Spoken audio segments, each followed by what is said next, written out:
asked Jamie to forward you guys just a letter that the town council received from the state, simply just because I do feel like there's, I mean, just some conservation aspects to the idea of what's going on our beaches in regards to so we have a beach management agreement with the state in regards to the piping plovers.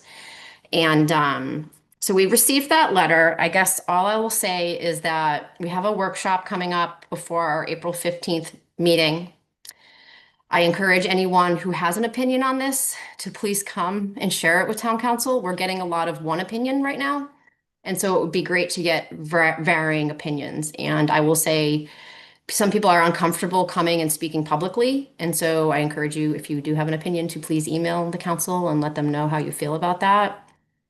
And so those are probably the most conservation things. So I just wanted to update you. If you don't care, do care. Right now, council is really busy with a short-term rental ordinance. If you care about that, I encourage you to email town council because we are getting one-sided opinions right now about that. And it's, I think it would be helpful to get different opinions, more opinions on that issue as well. So I know the IFW letter talks about a group of very committed volunteers, and I know there are other very committed people. So I'm curious, with this ordinance, and other ordinances maybe, do you work with any committees on these ordinances, or just does the ordinance committee just take up something that groups of residents want to take up? I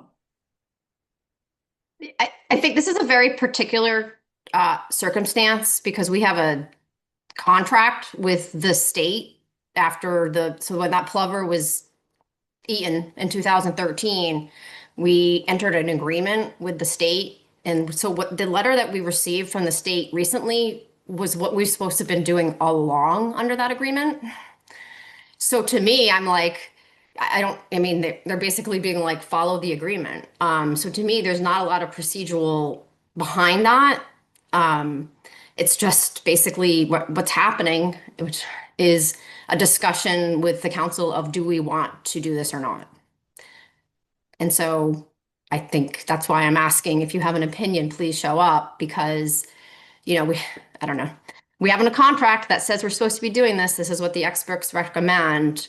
And so it's pretty much right on our plate because we're maybe in violation of that contract already. So I mean, typically, like I had someone call me this week, if they want an ordinance, I say, start with a committee, get people to, have some conversation around that and things like that. This is like the opposite. This is like coming from the down to us, where normally stuff comes up from citizen groups and things like that. I don't know if I answered your question. Compliance with that state contract, if you will, since it happened back in whatever it was, 2014, did you say? Did this come up when it was discussed a year ago in front of council? Because this whole issue came up last year as well. Comes up. Yeah. And Yeah. if that particular point was made at the time, I don't actually remember it being made at that time, but no, it's unfortunate. What happened so. last year was a mess. Actually, what was supposed to come last year was recommendations from Community Services Advisory Board about dogs on leashes on town property, not beaches. So everything but the beaches was what we were talking about last year. And that's what came out of that committee. Like they spent years talking about like trails and how the land trusts, you can't have dogs, they have to be on leash. And there was a lot of inconsistency. I'll say I was complaining because dogs are on the tennis courts. So like there was a lot of issues. Beaches and dogs were never supposed to be part of the conversation last year. Somehow they got to, and it destroyed it. And so I think it's unfortunate because we have one committee that actually generated a lot of great work, and it got killed because of that controversial issue. That issue isn't going to go away. And I think the Plover volunteers are doing a really good job at collecting data, and they have some of our attention, including mine. I don't go to Higgins Beach. I don't mean to single that out, but that is generally the area where there are some issues going on. And so as someone who works in the legal field, I take the contracts that we sign pretty seriously.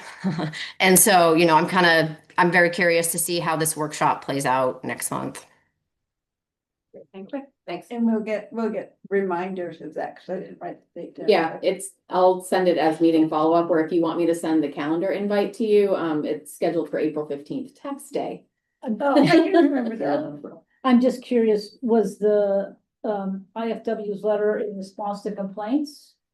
How did they realize that we were, they were Yeah. unaware of our lack of compliance? How Yep. did they our lack of Yeah, compliance? so I know a couple of Plover volunteers specifically reached out to them this past fall. And then two counselors, me and another counselor, were interested in making the changes that they just told us to make. And so I reached out to them in December. So they had multiple phone calls from residents, and then they spoke to me and they said, and they have the data. I think they have the data. They don't like the environment in Scarborough. And so they've been hesitant to kind of come back here. But I think now that residents are kind of saying, hey, like this is changing. I mean, our town has changed so much since 2013. You can't deny it. And so I think it's the combination of the Plover data, the Plover volunteers, and myself. I think between all of that, they felt like we might actually entertain this idea, where before I think they basically were like, they don't want to comply, we're not gonna come forward. And so just kind of the changing tide in Scarborough.